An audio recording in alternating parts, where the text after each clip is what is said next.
20-30 second बाद थोड़ा कड़वापन। तो यहाँ पर क्या था, ये सबसे इंपॉर्टेंट पार्ट था इसके टेस्ट को रिक्रिएट करना। यहाँ पर हमने एक नींबू रिक्रिएट किया है। And you know what is the most important part? There is nothing in my hand.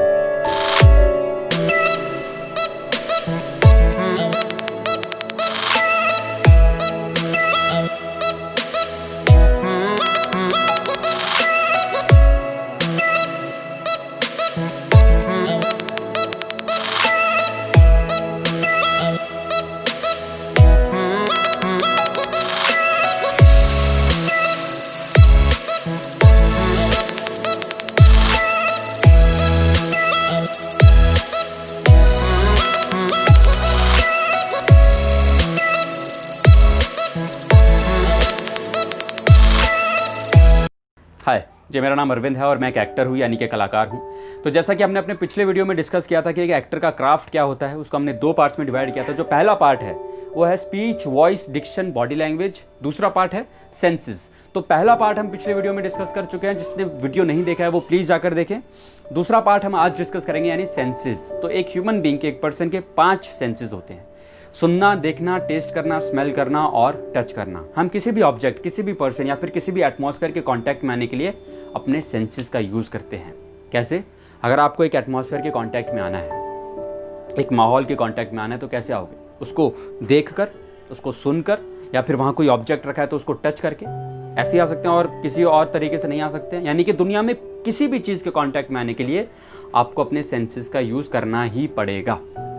मैंने अपने पहले वीडियो में introduction to an actor's craft में कहा है कि स्टैनिस्लैवस्की कहते हैं कि आप रियल लाइफ में जो चीज़ एक्सपीरियंस करते हो उसको दोबारा से रिक्रिएट करना कैमरा के सामने या फिर स्टेज पर, वही एक्टिंग है। तो सबसे पहले रियल लाइफ में एक्सपीरियंस करना पड़ेगा।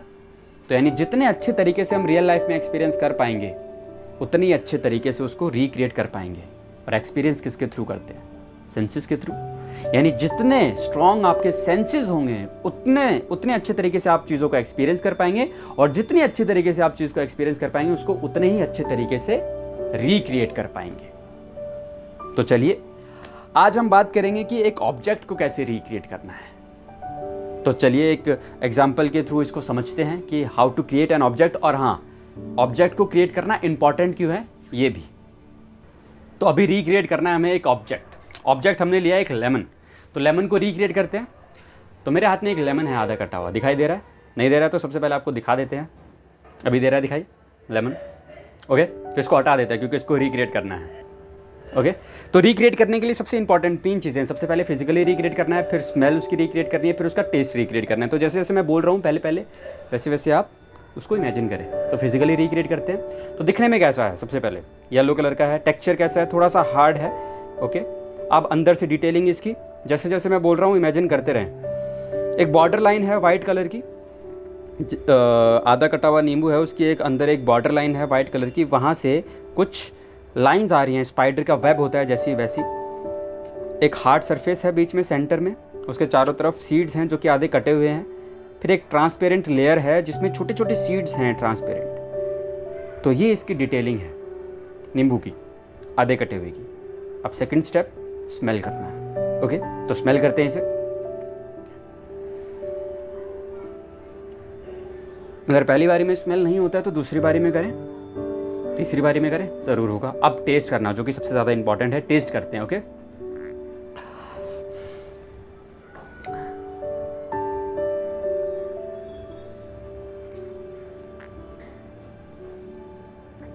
पहली बारी में नहीं हो रहा है तो दूसरी बारी में करें, ज़रूर होगा। तीसरी बारी में करें, चौथी बारी में करें, 5वीं बारी में करें। ओके,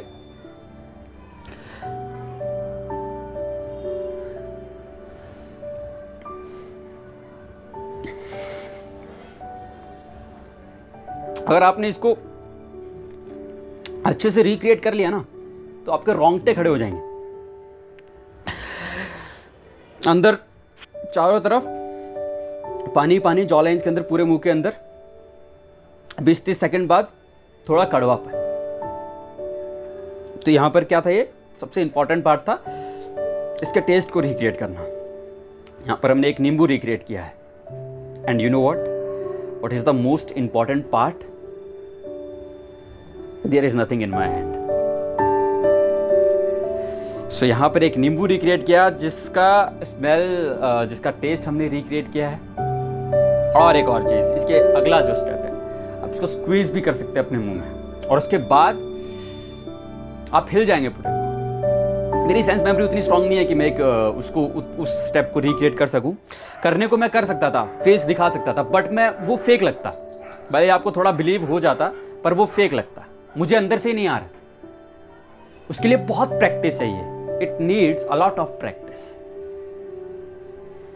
तो अगर हम एक नींबू को रिक्रिएट कर सकते हैं, एक ऑब्जेक्ट को रिक्रिएट कर सकते हैं, तो एक इंसान को भी रिक्रिएट कर सकते हैं और एक एटमॉस्फेयर को भी रिक्रिएट कर सकते हैं। और एटमॉस्फेयर से हमारे इमोशंस जुड़े रहते हैं, उन इमोशंस को भी रिक्रिएट कर सकते हैं। एक एक्टर होने के नाते ये हमारी जिम्मेदारी है, रिक्रिएशन। तो अभी हमने रिक्रिएट किया एक नींबू को, यानी एक लेमन को, पर आप चाहें तो अपने रियल लाइफ के ऑब्जेक्ट्स को भी रिक्रिएट कर सकते हैं, जैसे कि आपकी सुबह का कॉफ़ी का कप या फिर चाय का कप। तो उसके लिए करना क्या, आपको 5 से 7 दिन सबसे पहले आपको रोज़ उसको पहले रियल लाइफ में, यानी कि रियल कप के साथ एक्सपीरियंस करना पड़ेगा। उसके बाद तो रिक्रिएट कर पाएंगे। तो उसको एक्सपीरियंस करें। करना कैसे एक्सपीरियंस, जैसे कि आपने सुबह कॉफ़ी का कप पकड़ा, तो सबसे पहले आपको फील करना है कि आपकी कौन सी उंगलियाँ कप को टच कर रही हैं। फिर उसके बाद उसका टेक्स्चर क्या है कप का। फिर उसके बाद उंगलियों के चारों तरफ जो हीट है, वो कितनी हीट आप फील कर पा रहे हैं उस कॉफ़ी के कप की। फिर उसका वेट क्या है, फिर आपको कितनी तकलीफ हो रही है उसको अपने होठों तक लाने में, फिर आपको कितना टिल्ट करना पड़ रहा है, और टिल्ट करने के बाद जब आप उसको पी रहे हैं कॉफ़ी को, तो वो कप की जो हीट है वो आपके होठों को कितनी ज़्यादा गर्म लग रहा है वो, क्योंकि जितना उंगलियों को गर्म लगेगा उससे ज़्यादा होठों को गर्म लगेगा। फिर उसके बाद कॉफ़ी का टेस्ट क्या है, ये सारी चीज़ें आपको एक्सपीरियंस करनी पड़ेंगी एक रियल कॉफ़ी के कप के साथ। उसको फिर 5 या 6 दिन के बाद उस कप को हटा दें, रियल कप को, और फिर उसको रिक्रिएट करें। अब कुछ लोग कहेंगे, एक सवाल उठेगा कि हमें तो स्टेज के ऊपर या फिर कैमरा के सामने रियल ऑब्जेक्ट्स मिल जाते हैं, तो फिर उसको रिक्रिएट करने की क्या ज़रूरत है। इसको एक छोटे से एग्जाम्पल से समझते हैं। आपने अगर एक फिल्म देखी है द लंच बॉक्स, बहुत अच्छी फिल्म है इरफान सर की, जिसने नहीं देखी है वो प्लीज जाकर देखे। उस फिल्म में एक सीन है जब इरफान खान के सामने एक लंच बॉक्स आता है और वो उसको खोलते हैं और स्मेल करते हैं। उन्हें पता चल जाता है स्मेल करते कि खाना कितना टेस्टी होगा, और हमें उनकी शक्ल देखकर पता चल जाता है कि खाना कितना टेस्टी होगा। अब क्या ये इंपॉर्टेंट है कि जो खाना उनके पास सेट के ऊपर आया है वो वही खाना है जो उनको अपनी रियल लाइफ में टेस्टी लगता है? अगर मान भी लेते हैं कि चलो ये हो गया, उनको भिंडी की सब्जी बहुत पसंद है और सेट पर वही आ गई, तो क्या ये इंपॉर्टेंट है जो भिंडी की सब्जी वो रियल लाइफ में खाते हैं, जितनी टेस्टी सब्जी वो भिंडी की अपनी रियल लाइफ में खाते हैं, वो सब्जी उतनी टेस्टी है जो सेट पर आई है? नहीं है ना इंपॉर्टेंट। तो उन्होंने क्या किया, उन्होंने रिक्रिएट किया अपने फेवरेट डिश को जो उनको अपनी रियल लाइफ में पसंद है, क्योंकि उस फेवरेट डिश की स्मेल, टेस्ट, उनकी सेंसेस में उसकी मेमोरी इतनी ज़्यादा स्ट्रांग है कि उनको रिक्रिएट करने में टाइम नहीं लगा। तो यहाँ पर इस एग्जाम्पल से हमें ये समझ में आया कि ऑब्जेक्ट को रिक्रिएट करना इंपॉर्टेंट क्यों है, क्योंकि हमेशा आपको ऑब्जेक्ट्स ऐसे नहीं मिलेंगे, उनका टेस्ट, उनकी स्मेल, ये सारी चीज़ें आपको नहीं मिलेंगी, आपको खुद रिक्रिएट करनी पड़ेंगी। ये आपकी जिम्मेदारी है एज एन एक्टर, आपको करना पड़ेगा रिक्रिएट। एक और चीज़, आप किसी भी वर्कशॉप में देखते हैं या फिर किसी भी इंस्टीट्यूट्स में देखते हैं, जो प्राइवेट इंस्टीट्यूट्स हैं मोस्टली, या फिर इनफैक्ट यूट्यूब वीडियोस भी, तो वहाँ पर 3 चीज़ों के बारे में बहुत बात की जाती है, बहुत डिस्कशन होता है। वो है इमेजिनेशन, ऑब्जर्वेशन और अवेयरनेस। ये 3 चीज़ें हैं, ये कहीं भी मिल जाएंगी आपको, यूट्यूब पर तो हर जगह भरी पड़ी है। पर ये किसके ऊपर डिपेंड करती हैं, मतलब कि इनका जो मेन पार्ट क्या है, ये इसके बारे में कोई बात नहीं करता। तो इनका जो मेन पार्ट है वो है सेंसेस। कैसे है वो अभी डिस्कस करते हैं। देखिए, सेंसेस अगर इनका मेन पार्ट है तो ये 3 इसके सब पार्ट हो गए, इमेजिनेशन, ऑब्जर्वेशन, अवेयरनेस। तो सबसे पहले डिस्कस करते हैं इमेजिनेशन को। तो इमेजिनेशन का मतलब क्या, किसी चीज़ को, किसी ऑब्जेक्ट को, किसी पर्सन को, किसी एटमॉस्फेयर को इमेजिन करना, ये है इमेजिनेशन का मतलब। इमेजिन करेंगे कैसे, अगर आपने रियल लाइफ में उसको देखा होगा तभी तो इमेजिन कर पाएंगे ना। जैसे कि लेमन को हमने देखा था अपनी रियल लाइफ में, उसका एक्सपीरियंस किया था, तभी उसको मैं इमेजिन कर पाया। और रियल लाइफ में एक्सपीरियंस करने के लिए क्या चाहिए, सेंसेस। जितने ज़्यादा अच्छे तरीके से आपने उसको रियल लाइफ में एक्सपीरियंस किया होगा ना, उतने ही अच्छे तरीके से आप उसको इमेजिन कर पाओगे। यानी कि जितने ज़्यादा स्ट्रॉन्ग आपके सेंसेस होंगे, उतने ही अच्छे तरीके से आप उसको दोबारा से रिक्रिएट कर पाओगे, यानी इमेजिन कर पाओगे। तो इमेजिनेशन किसके ऊपर डिपेंड करती है, सेंसेस के ऊपर। ज़्यादा स्ट्रॉन्ग सेंसेस, ज़्यादा स्ट्रॉन्ग इमेजिनेशन। दूसरा पॉइंट, ऑब्जर्वेशन। ऑब्जर्व किसके थ्रू करते हैं हम? आपने किसी इंसान को ऑब्जर्व किया, किसके थ्रू किया? आंखों से देख के। और देखना क्या है, सेंस है। जितना ज़्यादा स्ट्रॉन्ग आपका देखने का सेंस होगा, उतना ज़्यादा ऑब्जर्वेशन स्ट्रॉन्ग होगा आपका। यानी ऑब्जर्वेशन भी किसका पार्ट हो गया, सेंसेस का। 2 पार्ट सेंसेस के हो गए, बचा अवेयरनेस। अवेयरनेस का मतलब यानी कि हमारे आसपास क्या हो रहा है इसके बारे में अवेयर रहना, यही है अवेयरनेस। तो ये आसपास क्या हो रहा है किसके थ्रू पता चलता है हमें? सेंसेस के थ्रू, सुनकर, देखकर, फील कर कर, टच कर कर, इसी से तो पता चलता है ना कि क्या हो रहा है आसपास। तो ये मेन जो रूट है वो है सेंसेस। इसके 3 पार्ट हैं।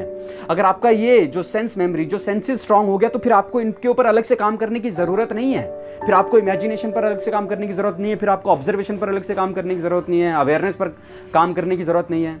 आपको बार बार ये बोलने की ज़रूरत नहीं है अपने आप को कि नहीं मेरा काम है एज एन एक्टर ऑब्जर्व करना, चलो ऑब्जर्व करते हैं, ऑब्जर्व नहीं। अगर आपकी सेंसेस बहुत ज़्यादा स्ट्रांग हैं तो आपको ऑब्जर्व करने की ज़रूरत नहीं है, ऑब्जर्व होता रहेगा अपने आप, खुद ब खुद। इमेजिन आप कर लोगे क्योंकि आपके सेंसेस में वो है, क्योंकि आपको आदत है हर चीज को अपने सेंसेस को एक्टिव रखकर देखने की, सुनने की, टेस्ट करने की। तो आपको इन तीनों पर अलग से काम करने की कोई जरूरत नहीं है अगर आपके सेंसेस स्ट्रांग है तो ये बात थी आज हमने कि ऑब्जेक्ट को रिक्रिएट कैसे करते हैं और इसको रिक्रिएट करना इंपॉर्टेंट क्यों है। अब जो नेक्स्ट वीडियो आएगा उसमें हम बात करेंगे कि एक पर्सन को, एक इंसान को रिक्रिएट कैसे करना और क्यों इंपॉर्टेंट है। उसके बाद हम बात करेंगे एटमॉस्फेयर को, जो एटमॉस्फेयर को रिक्रिएट करना ये बहुत इंपॉर्टेंट है, ज़रूर देखें। आज के लिए इतना ही। अगर आपको ये वीडियो पसंद आया तो please like, share, subscribe, comment ज़रूर करें। Press the bell icon also. और एक मोस्ट इंपॉर्टेंट चीज़, प्लीज़ अपने सवाल ज़रूर पूछें, कमेंट सेक्शन में भी पूछ सकते हैं या फिर आप मुझे डीएम कर सकते हैं मेरे इंस्टाग्राम अकाउंट पर। उसका जो लिंक है वो डिस्क्रिप्शन बॉक्स में है। आपके जो सवाल उनका जवाब दिया जाएगा ज़रूर, उन पर वीडियो भी बनेगा। और तब तक के लिए अलविदा, मिलते हैं अगले वीडियो में, बाय।